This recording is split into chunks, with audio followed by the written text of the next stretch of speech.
that favourite tag does not carry too much weight. If it's new for you, 40 minutes on that match clock. It is a 14-frame match, essentially first to 8, but more likely get yourself in front as that clock runs down. Golden breaks, golden ducks are in play. And it is South Africa with the first opportunity, and they do hit with a chance to get South Africa off to a strong start. Oh, I spoke too soon. But what a result. He's left nothing, I don't think. I think he's had a fantastic nudge there. Jeremiah Naidu, one of the quickest players in the entire tournament. He's suited to shootout pool, let's put it that way. Carl Sutton has himself a shot to find here. I don't think he can see the one into the middle, so all he can see is the one yellow. But find a way of playing safe off it.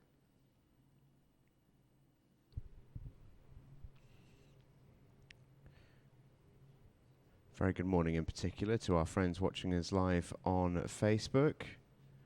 Don't forget, you can see the entire World Team Shootout today on Ultimate Pool TV. Get those subscriptions in and use the codes to get some money off as well. WPF 5 will get you first month for a £5. WPF 50 will get you the whole year for 50 squids. And we've got loads coming up this year with Ultimate Pool TV. But to be honest, the way the shootout went last year, £5 good value for money for this day alone, because it was absolutely box office, and we've still got so much to come. Quarterfinals this morning. We'll see the women's semi-finals, and keep an eye on the Moroccan women. That's all I'll say. Coming up later on this afternoon, and then we'll see the men's semis and both finals all this evening. And it is still very much the morning. It's just ticked over 10 o'clock local time, which for everyone who had a late finish at the venue last night with the World Masters final feels very, very early, I can confirm. As Naidu goes slamming around again. Has he had a tickle? Yeah, that'll do. Yeah, he's going to keep digging. I'm looking forward to the energy from the event to get everyone going again after that epic last night. He's on this, Red. And Naidu is digging here. If this goes through the gap, he's had a right touch. And he did. He did go through the gap. Couple of sloppy shots early this morning here. And now, probably for the first time in the frame, Carl Sutton has an opportunity. Well, Naidu, from the way that he plays, when it comes off, it looks unbelievable. Because he is just describe him as a punchy potter. Probably does him a bit of a disservice. He hammers them in. And he flies as well. He does not hang about. Oh, a couple of nudges there for Carl. Well, that's come out okay in terms of he's on the next ball. But what damage has he done to the yellow in between the reds? Could let's play into the red here. Yeah, I think he probably has to. He'd love to catch the top side of it. Yeah, bump that yellow towards the middle pocket. He's electing not to. Well, cagey. Ties things up. This isn't shootout pool, Carlos. Have you got the memo?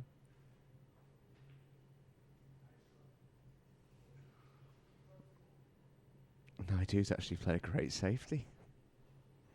Great response. Playing for 0-0. Yeah. I think Carl's actually worse off after the two safety exchanges than he is from before. That red's just gone far enough to make the loss of turn a really tough shot. So no real loss of turn option for Carl. So just play safe up the table. Yeah, you can do this with a pretty safe knowledge that if Naidu can see one, he's going to take it on. Yep. Complete control here for Carl Sutton at the moment. That's why he's being patient. He knows he's got the numbers advantage. He just has to be patient and wait, and he'll get the better opportunity to win this frame.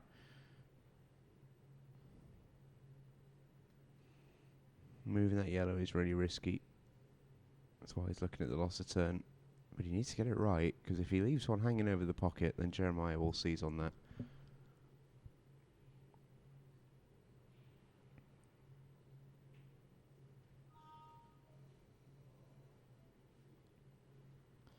That's good for Carl. That just popped out enough that if it gets in now, he has a genuine breakout ball to make his clearance a good option.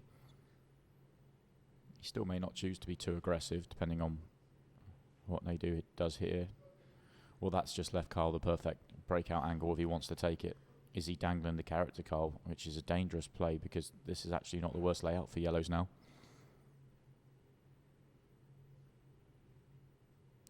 As I said before, he does not have to go. He has control of this frame.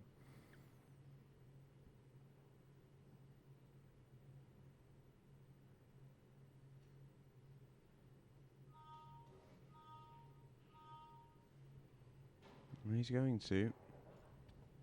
He's got a slight amount of angle here. This yellow can pop into the thin part of the pocket just to bump the red out.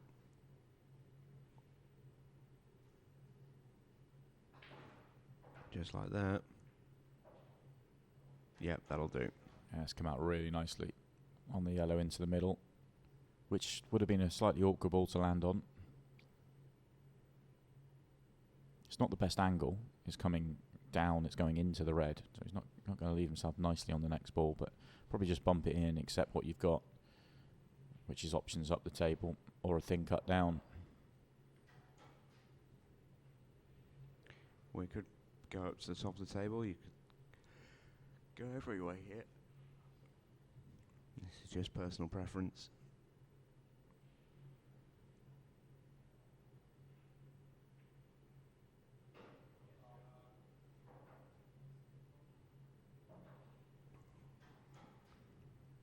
Jeremiah has been very, very good this week for South Africa. But with this style, he does have the potential to be slightly erratic at times. We'll come back to bite him here.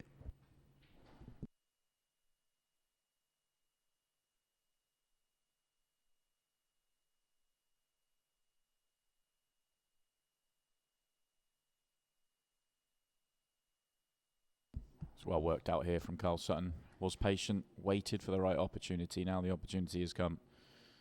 He has made no mistake at all. And he is going to get England off to the strong start. Hard fought victory. And Carl Sutton gets the first one on the board.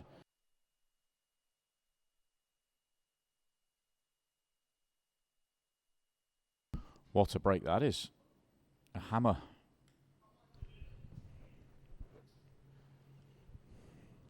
First glance is it's not the worst split. It's also not as good as it probably deserves to be considering the quality of that break. Yeah, he crunched those. And South Africans were a little bit excited because that 8 ball was moving. The fact that you can see this red, which I wasn't sure of to start with, reds were an easier colour set than yellows, so the fact that you could get into reds makes a difference. It's actually a slightly better chance than I first thought it might be. Yeah, and if you want to see how pool is played in different ways, you cannot get more different than Jeremiah Naidu and Tamsanqa Jabavu. Tamsanqa's so steady, really solid. That is a surprising miss. We've seen quite a lot of that this week. Pockets are not playing too kind with pace. You've got to be perfect. Yeah, the pockets are played, the tables are played really nicely this week. Really have to be precise, especially when you're clipping balls down cushions, which it's been great to see. Obviously that one into the centre, which you've always got to respect the centres on pool tables. So it rings to the table, Mike King.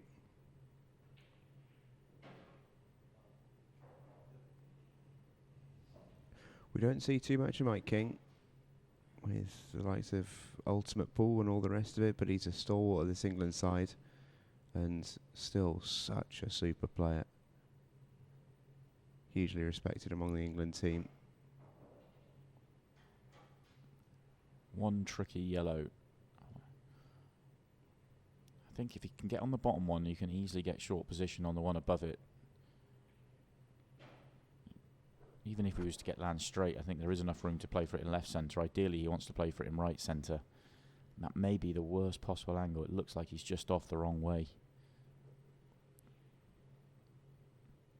Could have done with stopping a few rolls less or coming through almost level with the yellow, not quite flat on the cushion, but getting closer to it.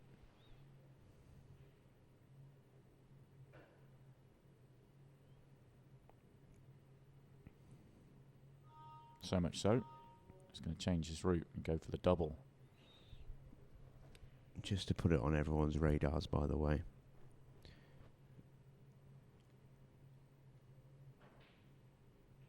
Well, King misses. Big chance for Tamsanka, Jabavu and South Africa.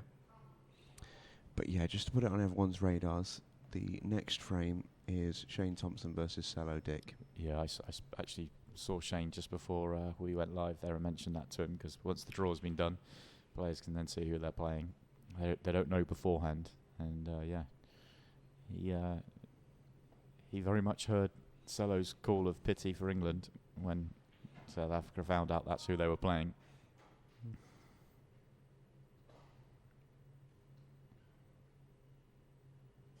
God, I hope Cello beats him.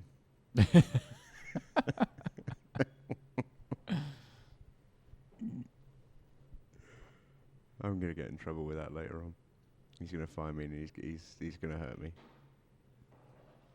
Big visit to the table now for South Africa. Should get this frame on the board, but it's just never that easy. But if you can, the early jousting, it'll be all square. Stick with the team as long as you can. Get yourself in front. Yeah, a bit of panic there from Tamsanka as someone's phone went off and he was a little bit worried that was the shot clock, but no, we're all good. He's one of those who, as we say, is steady. He takes his time, gets down on the shot and makes sure, which actually isn't a terrible asset to have. No, he's been very impressive this week, and that miss earlier on in his frame was actually very surprising. The level he's played this week. First time we've properly heard Cello Dick this morning. You will hear him.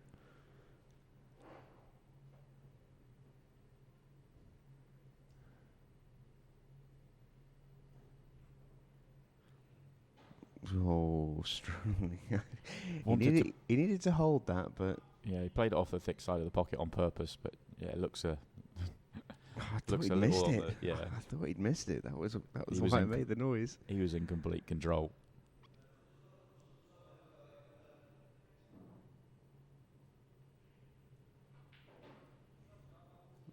Very good from Tamsanka, Jabavu. So Mike King has his chance, runs aground, and Jabavu gets it done. It's 1-1. Yeah. Changes to the cut break. This is all about getting the 8 moving.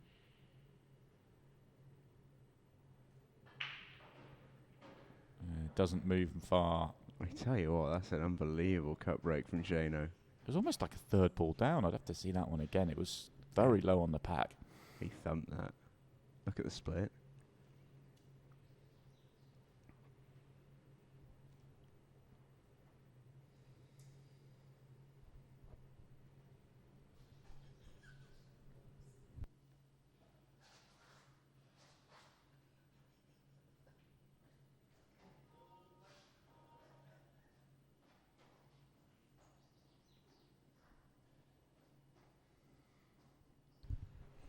So yellow's the ball then for Shane.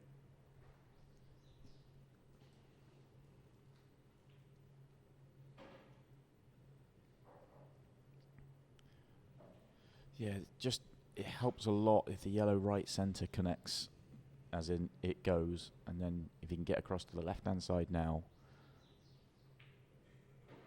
and he can use the one in the middle to connect to the top.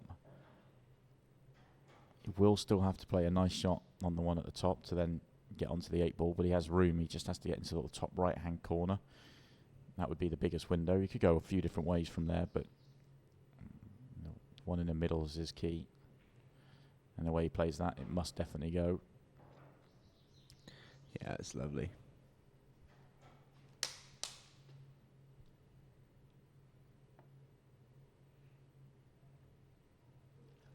Cello would love a shot in this frame. He is not guaranteed to get one.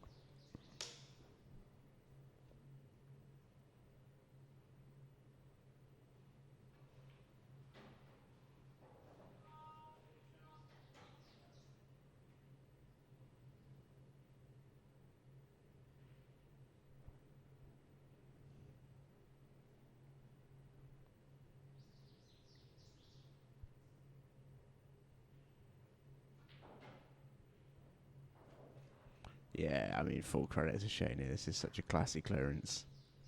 Reckon he gives it the Olas at the end? Be interesting to see.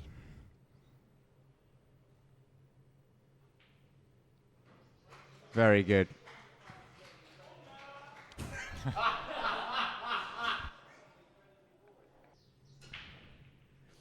You just know ever since the order came out this morning that Shane's been rehearsing that. Well, Azim Hussein goes in off the break, and he's not left Giuseppe D'Imperio anything particularly nice here. But if England wanted anyone to come to the table with the frame looking like this, you'd probably want it to be G. Yeah. Yeah, he's this is his sort of frame. He's more than happy to grind it out when he needs to.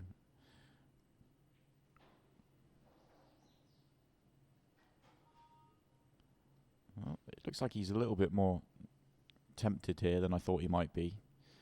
There is a plant in the middle there.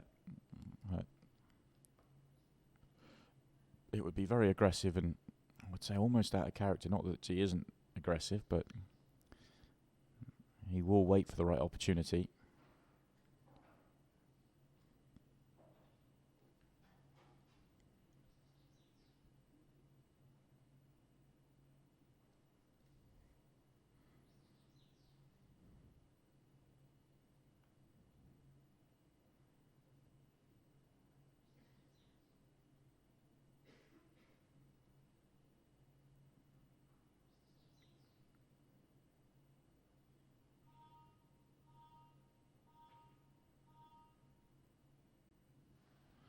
Didn't decide to keep digging. Once he played the plant and it didn't pop open as he wanted to. Just turns the table over.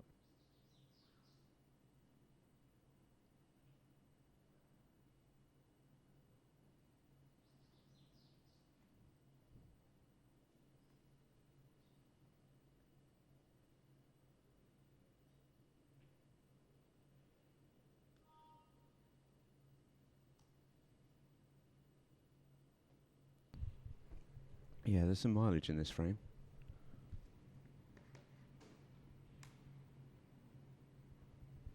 There is some mileage.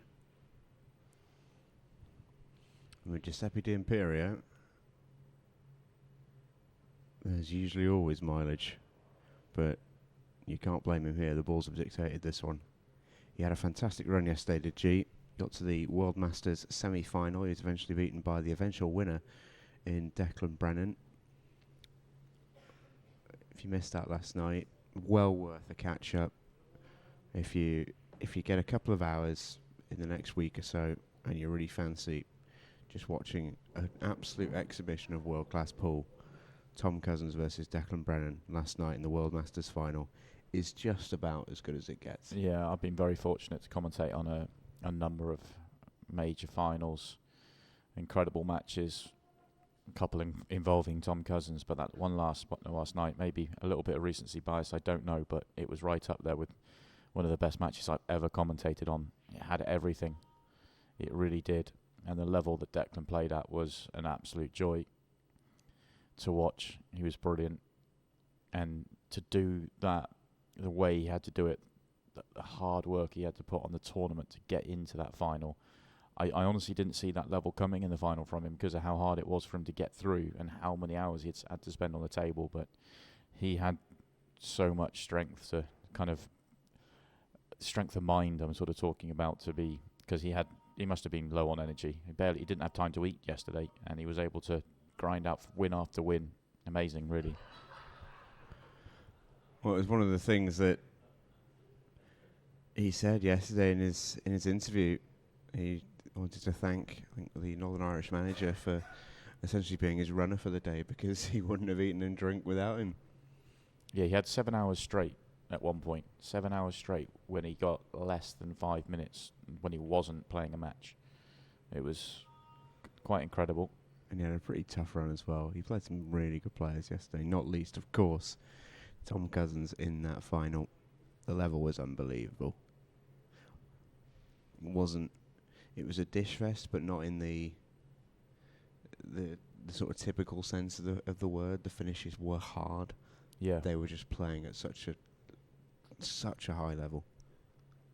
Yeah, I mean, we've seen performances from players where, you know, it was a 10-8 performance, 10-8 result. Declan didn't miss a single pot in the whole match. You know, we've seen other players do that, but the level of clearances he was taking on, the way he was slamming balls in down the road, and they're playing tight this week, it was just incredible, really. The level of confidence he was playing in and the clearance he took out to win the title. You know, the opening shot, the combination was just not necessarily the execution to make it was one thing, but the bottle and belief to take that shot on tells us how strong Declan is, and I would suggest he's probably the favourite for the world singles now with that performance yesterday. He was certainly in the conversation with 2 or 3 others, but I'd suggest he's now the favourite. Of course, Tom Cousins already knocked out.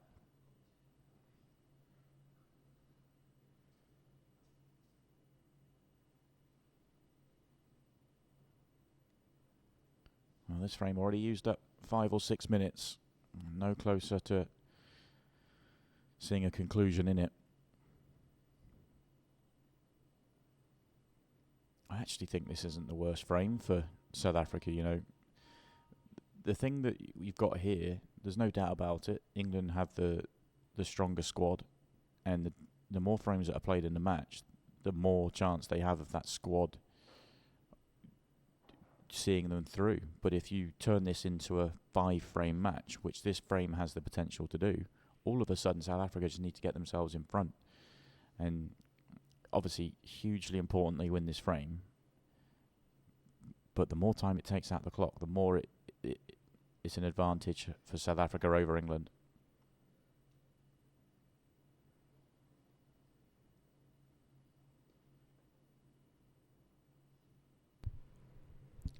Yeah, I agree.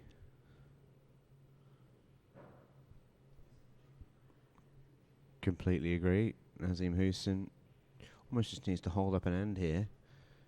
Get it into the 15-second shot clock. You obviously would much rather win this frame than not.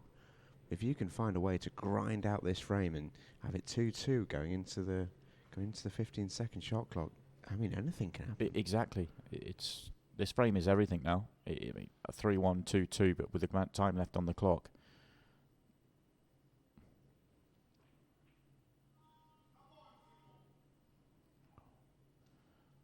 That's not bad for G at all.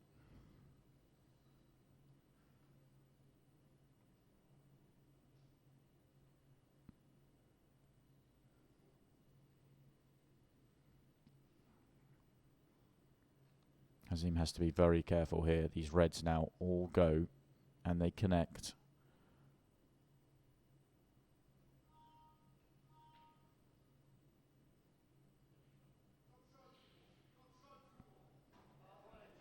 And it will be ball in hand. Great chance then for Giuseppe D'Imperio of England.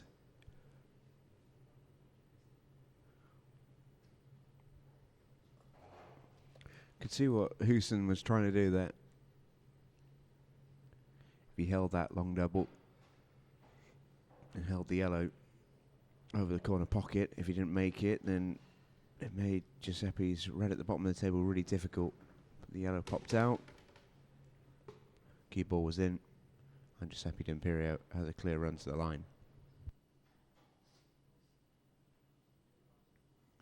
Clever shot from Giuseppe. It really was. It left us in nothing. It was really hard to find a way out from there, to find a safety from there. And that might be a decisive moment in this match. Although, maybe I'm overthinking it here because I think the 8 ball does go bottom left. I just thought that G has left a bad angle here.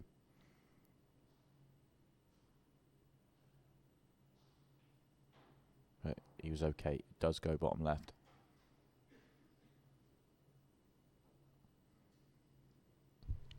"15-second shot clock soon come. 2.5 minutes away from that. And England have a 2-frame lead. Giuseppe D'Imperio gets one over Azim Houston. Crunching break from Aaron Davies. Crunching break from Aaron Davies. My word. Wow. 4 balls down. Spoilt for choice. And the layout is ideal. This could be essentially it. This will put them 3 in front with 7-8 minutes left on the clock. Aaron might not see the 15-second shot clock here. Comes in at 10 minutes. That's when the match pauses.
Aaron would do well to speed up just a fraction. The beep's on him in an instant. And it just forced a little error. He's okay though.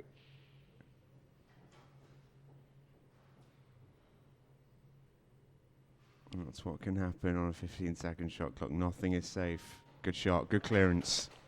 Very, very good from Aaron Davies, who sends Wandre Jonk back to the bench with nothing to show for himself.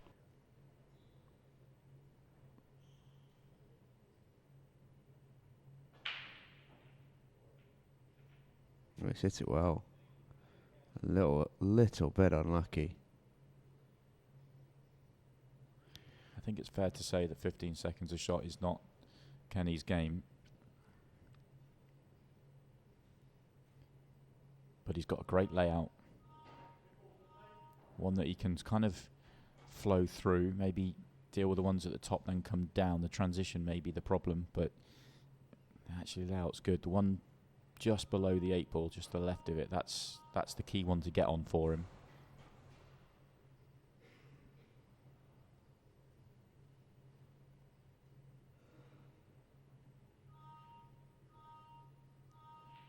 And in turn, that also makes the one by the 8 ball slightly awkward.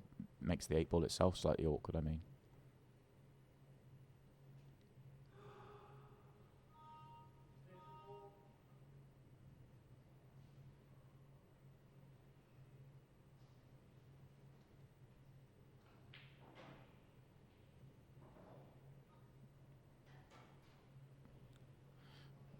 Starting to get awkward. Slightly hampered on that shot. Now he's on this ball, but the angle's not good.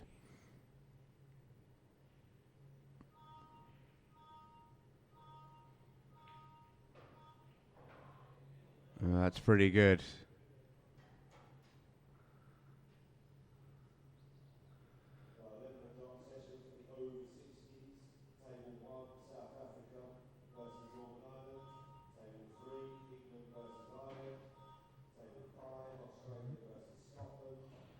Where's this 8 ball going? It's a lovely shot from Lee Kendall. Yeah, if he's absolutely straight, I don't see how he gets on the 8 ball. If he's got a little bit angle to come down, he's got a chance. Has got angle. Oh, tell you what. What a finish.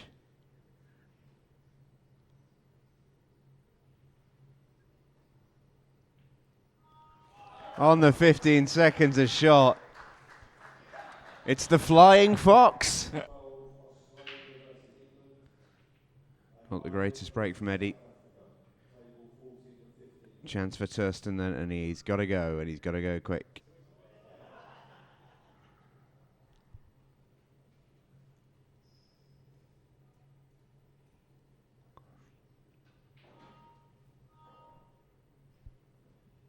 Yellows are there, I think. It's not great, but it's not terrible either. The one nearest the top left-hand corner is the problem, but he's got the one in the middle at the top there that he can connect to on short position. Oh, yeah, that's good. That's really good. It's a lovely shot, that. Saving the one at the bottom of the table for the 8-ball. Really like this. It's a fantastic visit to the table. This is brilliant. Now, just be careful with this one. These pockets do play tight down the cushions. He's got to get there. Oh, it reaches the draw. It doesn't reach the pocket. Nearly a fabulous clearance from Tursten Bosman. Eddie Barker will use the clock here to his advantage. Yeah, you have to say, as much as neutrals in the commentary box were hoping to see England pushed all the way in this game and a bit of a dogfight happen, they've been superb and they've just not let it happen. They have been quality. They really have. Very high level. I'm not sure if Eddie was thinking about getting further across to the right-hand side, and then he could have played the loss of turn and got the cue ball back to the bottom right-hand corner. That's not a great shot from Eddie at all there. Yeah, very loose shot. He's got that all wrong. So South Africa should actually get quite a quick little frame on the board here. Tursten chalks while the cue ball's still running. That'll help. Stops the cue ball. So that's a quick frame on the board for South Africa. Eddie Barker makes a mistake trying to tie things up. And this boy plays quick. Yeah, he does. There's a game in the back arena in the team event where South Africa were pretty handily in front, and someone challenged Jeremiah to clear a table in under 30 seconds. He duly obliged. He's not had the break there that will enable him. Tries to force something to happen. Just loss of turn. I think he hit a red and a yellow went in, but he didn't really have much to go out there. He just tried to bully something into happening.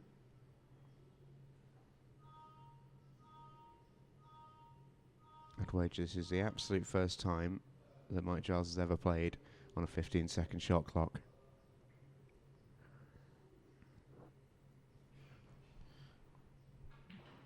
These just haven't opened at all. There's just nothing here. You say that. Yeah, it's still nothing. Well, I just wonder, does that yellow squeeze in? Bottom right, what his reaction tells me it doesn't. England players behind think maybe. It does. Hello.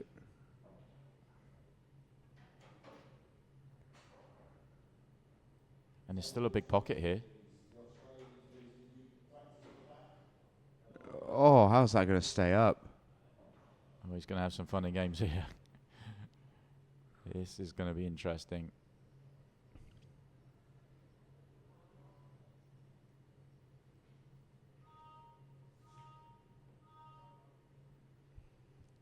Well, dare I say jaws? Or can he get an angle to it? Well,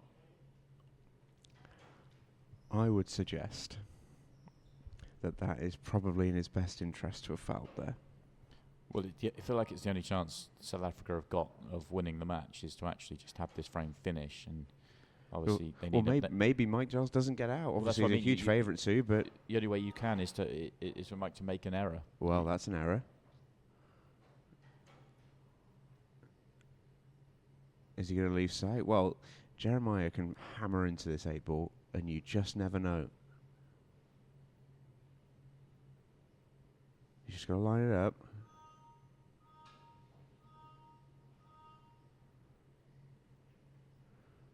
Yeah, not an easy safety to play, so Mike's got to go. But you think actually now that clock continues to tick. If South Africa were to have a chance, just felt like the miracle shot had to come there.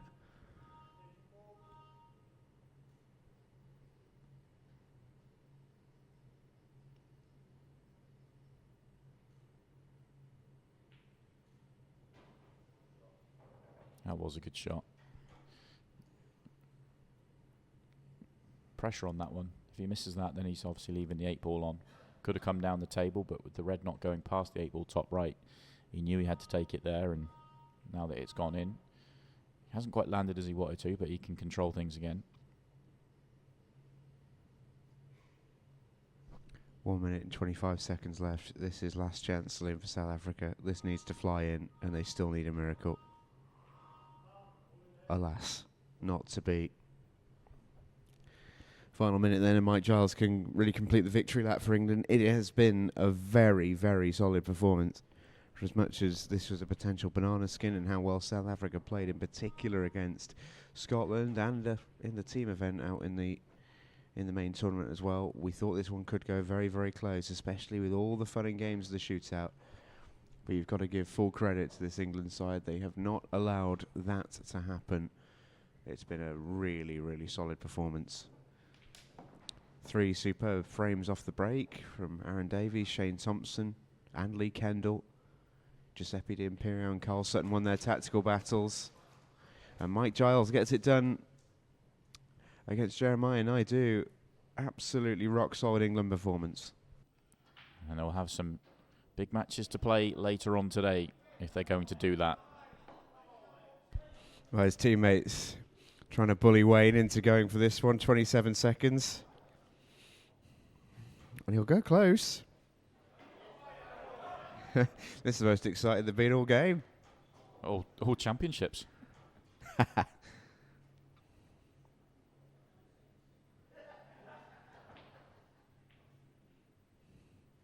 Well, that will do it. And what a performance in the end from England. Brilliant display. They will take the win against South Africa. They get the job done, and they will advance through to the World Team Shootout semi-finals. For the second straight year, they will hope to go at least one step better than they managed in last year's event in Ireland. It's England through against South Africa. We'll get a word very shortly.